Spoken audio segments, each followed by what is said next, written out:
Hi, welcome to Life, Love, Insight, Fertility Experiences. Today we're going to talk about PCOS, which is something that so many women experience who are going through fertility journeys. And I'm here with Dr. Garcia from Toronto, and it's so great to talk to somebody from another country and hear what they're doing. And PCOS is PCOS regardless of where you are. So, Dr. Garcia, thank you so much for being here today. It's my pleasure today, Lori. Thank you for having me. Oh, please, thank you. I had noticed all these wonderful, positive things that you were putting out, and I just thought I had to connect with somebody who had such a positive outlook on everything they were going through. So it's a pleasure to talk to you today. Um, Thank you. could you tell us just a little bit about where you practice and a little bit about your background? Yeah, absolutely. So I practice in Toronto, Canada. I'm the assistant medical director at Markham Fertility Center. I've done all of my training in Toronto. So I did my bachelor's degree at the University of Toronto. I did my medical school for 4 years at the University of Western Ontario. And Mhm. then my 5-year OB/GYN residency program, also at the University of Western Ontario, followed by an extra 2 years of reproductive endocrinology and infertility training. And then I moved to Toronto, where my parents were living and where my husband's family is from. And since 2011, I started my practice at Markham Fertility Center, and it has become my home since that time.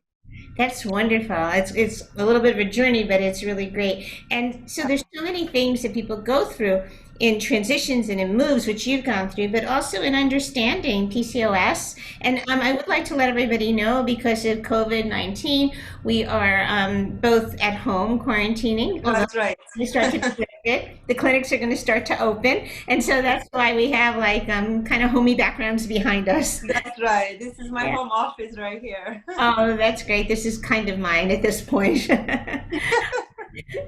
I think we're all doing the best we can with it. PCOS is something Mhm. that, so many women go through and Mhm. they experience, and it can be very painful.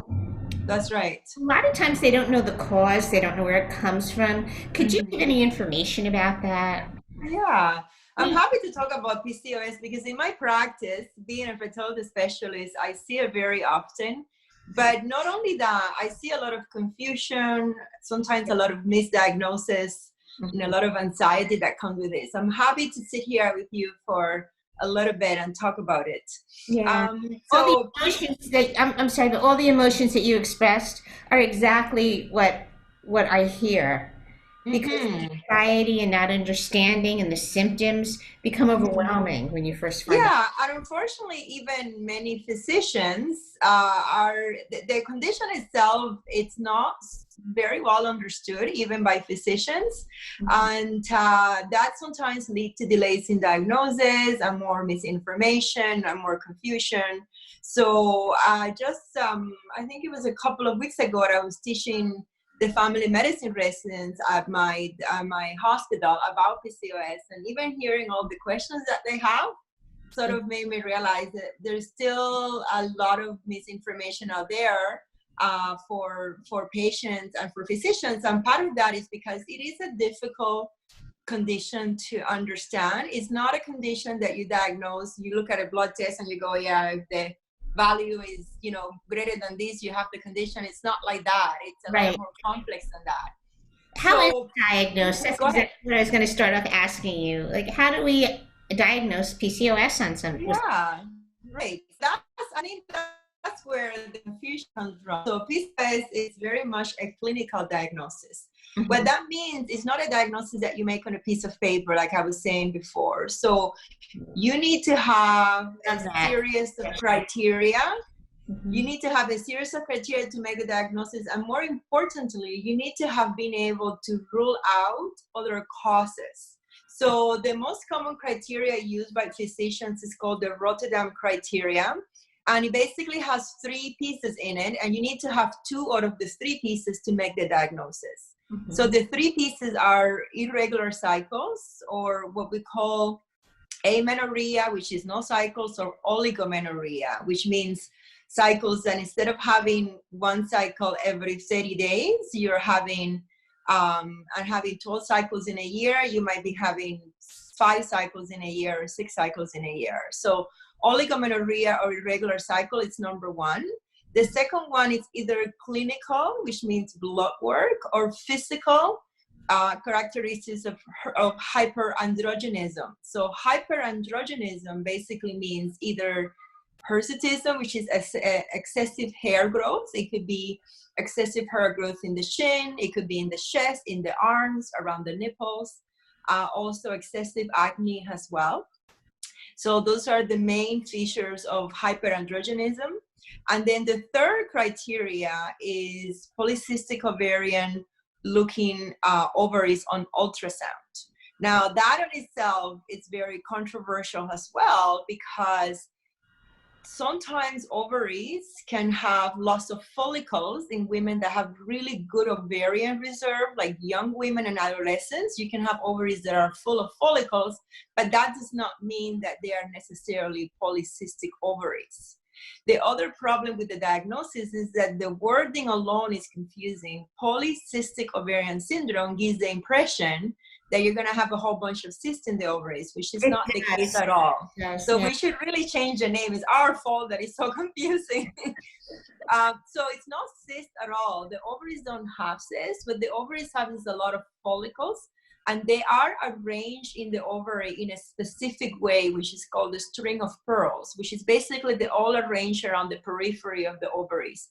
So it is, so for a radiologist or a physician or a fertility specialist to look at an ovary and say that ovary has the appearance of polycystic ovarian syndrome is a little bit subjective, and it requires a bit of expertise and sort of familiarity with the condition.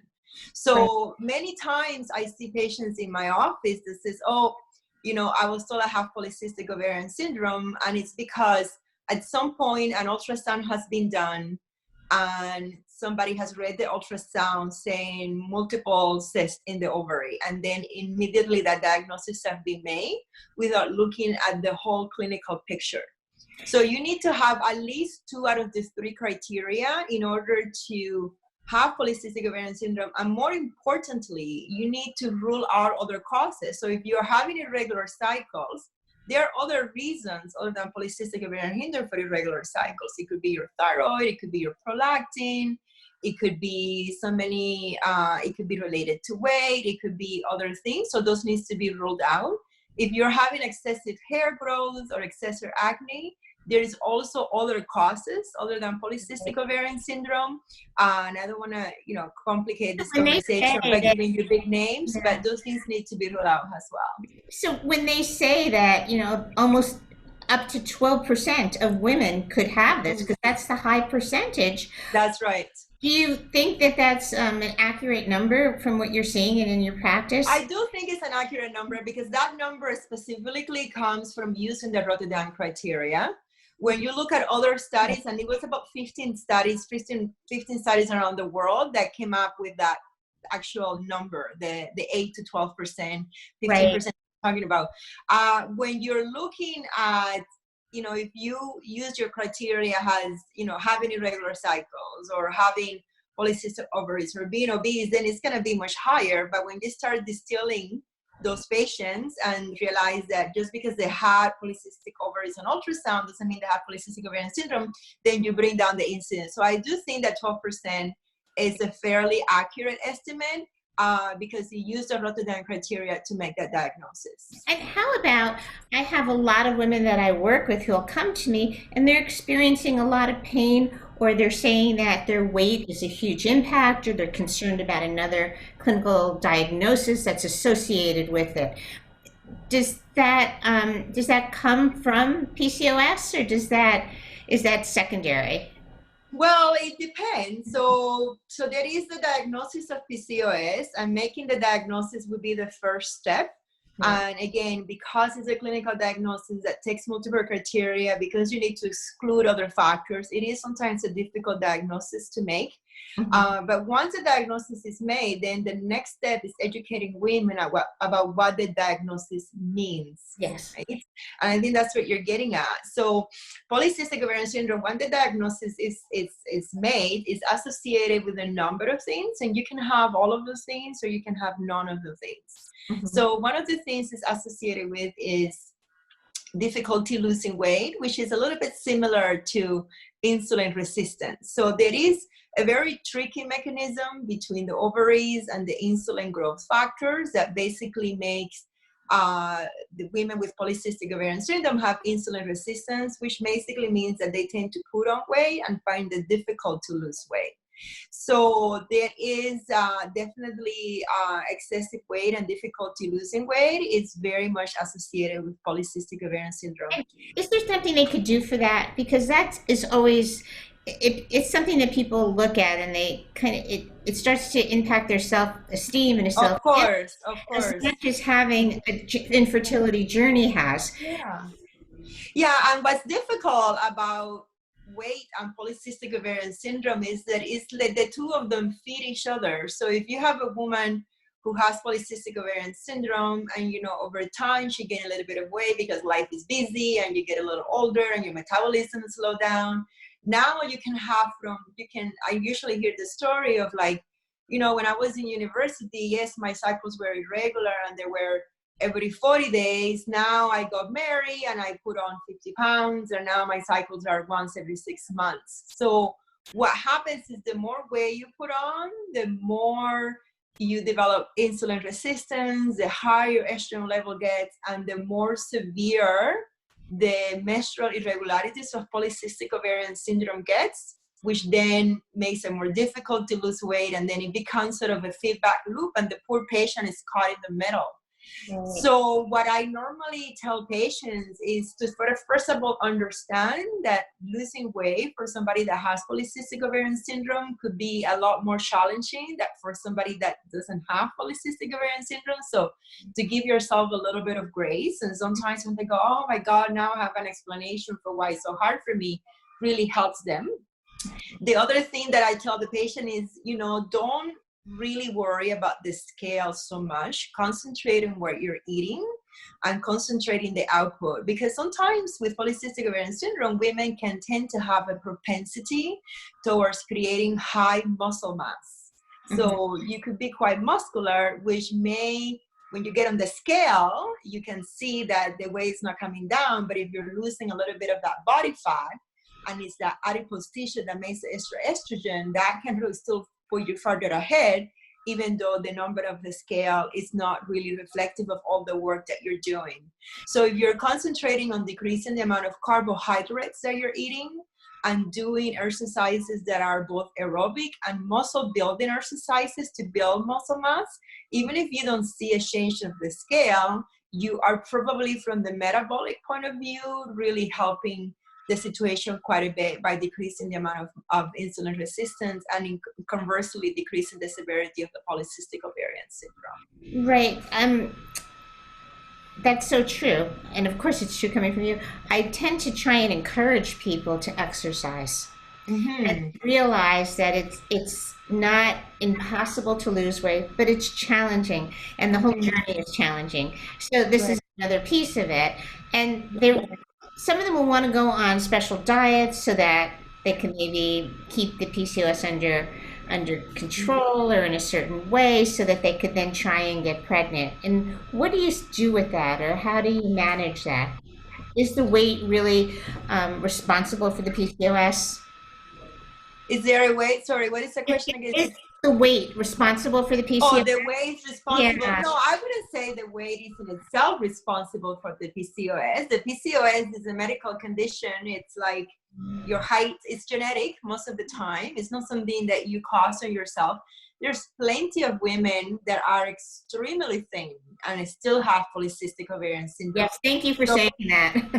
Yes, and that is another thing altogether that we can go into as well. But there is a subtype of polycystic ovarian syndrome where women could be very, very, very thin and still have horribly irregular cycles and all of the other issues as well. So I do not think that polycystic ovarian syndrome is something that you have caused by overeating or by being overweight. It is genetic.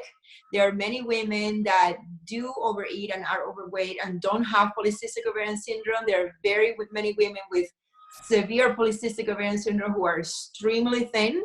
So no, it's not something that you cause. It's not weight related necessarily. I appreciate you saying that because I think women need to hear that. Right. Other piece is the physical pain that can come with it when you do menstruate. Is there something that can be done for the pain that some of the women experience? You mean the pain experience with menstruation in women with polycystic ovarian syndrome? Yeah. So here's the issue with polycystic ovarian syndrome. So in terms of what could be done for the pain, well, the usual analgesics that Advil, Tylenol to take with menstruation. One of the reasons that menstruation could be so painful is because this is the way I explain to the patient. The lining of the uterus requires two main hormones, estrogen and progesterone. Estrogen is what makes the lining grow thicken, and progesterone is what makes it thin. So with a normal menstrual cycle that is 28 to 30 days long, you get a little bit of estrogen at the beginning of the cycle, and then there is an ovulation, and then you get progesterone at the end of the cycle. So I think about it as the grass on your lawn, and the estrogen is the fertilizer, and the water is what makes the lawn grow. And the progesterone is the lawnmower that comes and cuts the lawn. And you need both. You need water fertilizing once a week, cut the lawn. Water fertilizing once a week, cut the lawn. If you only cut, it's going to look terrible. It's going to have patches and look ugly. And if you water, fertilize, and you never cut it, then it's going to look terrible as well. It's going to grow wild and, with patches all over. So it's the same thing with the lining. When you have polycystic ovarian syndrome, there is tons of estrogen coming in, but there isn't that regular input of progesterone coming in every month. So what happens is the lining gets thicker and thicker and thicker, kind of like the lawn if you never cut it. And then it gets so thickened that it starts bleeding uncontrollably. And that's why many women will go 4 months without a period and then go a whole month bleeding excessively. And it's because the lining becomes so dysregulated by the unopposed amount of estrogen that you can have really painful periods and really irregular periods as well. Great. Okay, that's a fabulous analogy. I really think it really explains it so vividly. Are there other things that you're seeing in your practice that are primary that people are expressing as concerns that are associated with the diagnosis of polycystic ovarian syndrome? Well, the other thing is, a lot of times women hear polycystic ovarian syndrome and they think, well, that's it. That means I'm infertile and I'll never be pregnant. And that's not true either. Right. So I always tell patients, if I wasn't a fertility specialist and I'm seeing a young woman with polycystic ovarian syndrome, I would be in the same breath that I say, you might experience problems with fertility down the line. In that same breath, I would be like, and you need to be on the pill because you could get pregnant like this, right? So polycystic ovarian syndrome, while it's heavily associated with infertility, and there's many women that do experience difficulty conceiving, it's not a diagnosis where if you have it, you automatically are not able to conceive. And I think this is really important for people to understand. Yes. The way I explain it to patients is like this. If you have regular cycles, which means you don't have polycystic ovarian syndrome, in a 1 year's time, you've got 12 chances to conceive. Mm-hmm. If you have polycystic ovarian syndrome and irregular cycles, in 1 year's time, maybe you've had 4 chances to conceive, or 6 or 5. And not only that, you have no idea when that was, because one time you could be ovulating day 14 of the cycle, and the next time is day 25 of the cycle. So that makes it very difficult to plan. It makes it very difficult to have intercourse when you're ovulating, and of course you have less chances in a certain amount of time. So the infertility is coming from the unpredictable, less number of ovulatory cycles in a certain period of time. Yeah. But if a woman with polycystic ovarian syndrome does ovulate, and they do, they just don't do it regularly and every month consistently. But if she does ovulate and she happens to have intercourse at that time, then pregnancy can happen very well, which is why another misconception is on the other aspect of infertility.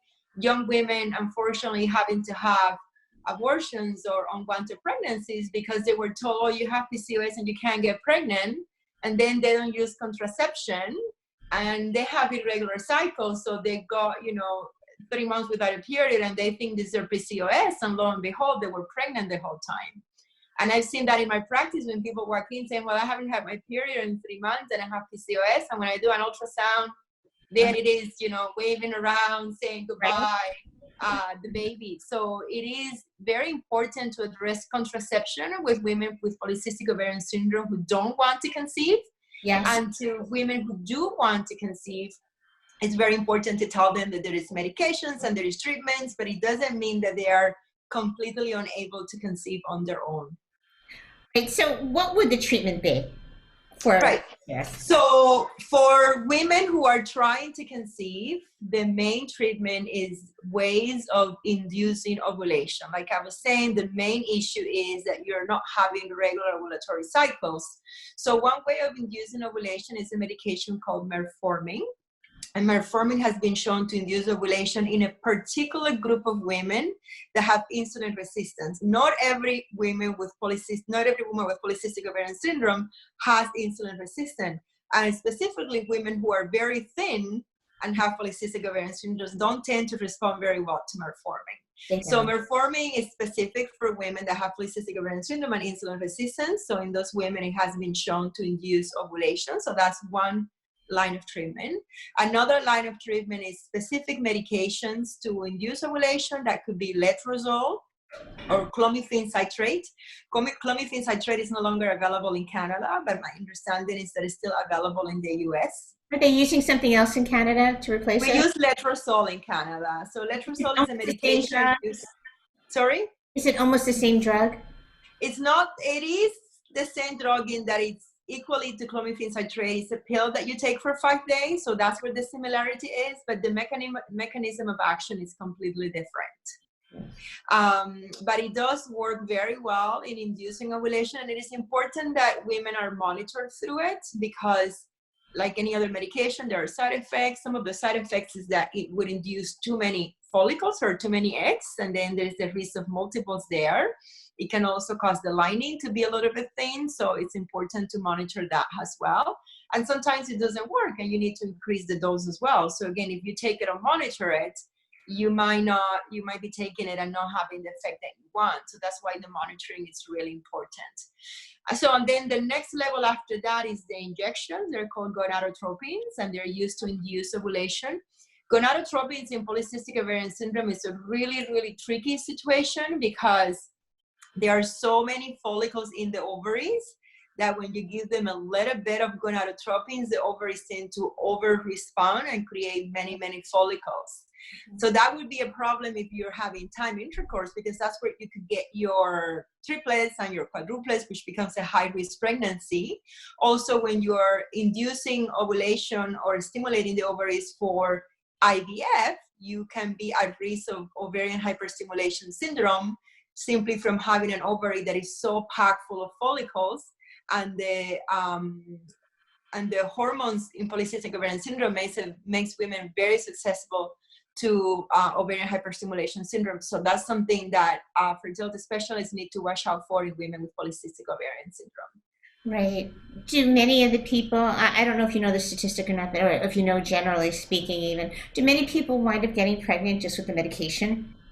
If they yes, so if a woman, I do think many women, if a woman, it depends obviously on other factors as well. If the women are relatively young and if the sperm is normal, and if the fallopian tubes are open and there is no other issues other than the irregular cycles, then many women do conceive with the ovulation induction because that really is the only problem. Right. Obviously, if the women are a little older, or if there's other issues involved, if there's a male factor infertility, if there is anatomical abnormalities of the uterus or blocked fallopian tubes, then you'll need something a little bit more aggressive from the point of view of fertility treatments. Right. You go through that fertility journey a little bit longer. And I think that this is so helpful and such a wealth of information in such an easily understandable manner. So thank you so much. You're welcome. My pleasure. I ask you a lot more questions, but I'm just thinking that this might be a good, unless there's something else you want to add, I think this is a good amount of information here for people to absorb related to it. And what the takeaway really is consult with your doctor, because everybody's individual. There's a lot of other factors that can come out of PCOS besides the insulin resistance and the weight. And, that's right. And they can be managed. That's what I'm hearing from you, basically. They can be managed, and you can go through this fertility journey and wind up very likely conceiving, if not naturally, then through the assistance of a little bit more aggressive fertility treatment. Right. Well, one more thing that I want to say about PCOS is, which I hadn't mentioned. And so we talked about PCOS causing type 2 diabetes. It can also be associated with difficulty losing weight, associated with infertility. It can also be associated with sleep apnea as well. So that's why it's another reason to diagnose. But another thing that is really important to talk about is PCOS can be associated with what we call endometrial hyperplasia and eventually endometrial cancer. So that is another reason why it is important to see a physician. So what I was explaining before about the grass and the fertilizer and the progesterone, the same way, if you're putting a lot of fertilizer and your lawn just grows and grows and grows, the lining, when you have too much estrogen or progesterone, can grow and grow and grow. And not only it can bleed irregularly, but it can also become abnormal and develop what is called endometrial hyperplasia, which is basically abnormalities of the glands of the uterus. And this endometrial hyperplasia, if left uncontrolled, which means continue with the pattern of excessive estrogen and no progesterone, it can actually lead into early stages endometrial cancer. So women who have... It makes sense. It makes sense. Logical. Yeah, so women who have polycystic ovarian syndrome are not interested in having a pregnancy should still be seeing their gynecologist to address this issue, because the treatment then would be to give them some of that progesterone that they're missing to balance the lining again and prevent the onset of endometrial hyperplasia and eventually endometrial cancer. Yeah, so you don't need to go to reproductive endocrinologist for this. No. Your gynecologist. No. Yes. Your gynecologist should be able to identify it and treat it. Absolutely. And it's very important. So even though I'm a fertility specialist, I also wanted to make sure that women who don't want to hear from me because they have no interest in pregnancy whatsoever still get something out of this. If they happen to hear this, or you tell your friends, still get something out of this. That is a condition that can have an impact on your life, even outside of fertility, and it's important to have a proper diagnosis and treatment. Yes, because it's very treatable when it's caught and it's identified. That's right. Thank you. Thank you for adding that. I appreciate it. So if somebody wanted to get a hold of you, how would they reach out to you? Well, I am on Instagram under at Meivys Garcia, Dr. Meivys Garcia. So Meivys Garcia, Garcia. So that's I'm also have a website, www.drmeivysgarcia.com. So those are the two main places where people can find me. Okay, great. Well, Dr. Meivys Garcia, thank you so much for being here today. This was really wonderful information, and as I said before, just easy to understand. You're so prolific in your explanation, so I appreciate it. And I'll look at the grass differently from now on when I see it grow and get watered and get the lawnmower out. And if anybody has any questions or any comments or anything I could help them with, please feel free to reach out to me at lorimetz.net. Thank you. You are very welcome. It's been a pleasure. Thank you for everything you do for people, Lori. Oh, thank you. Thank you.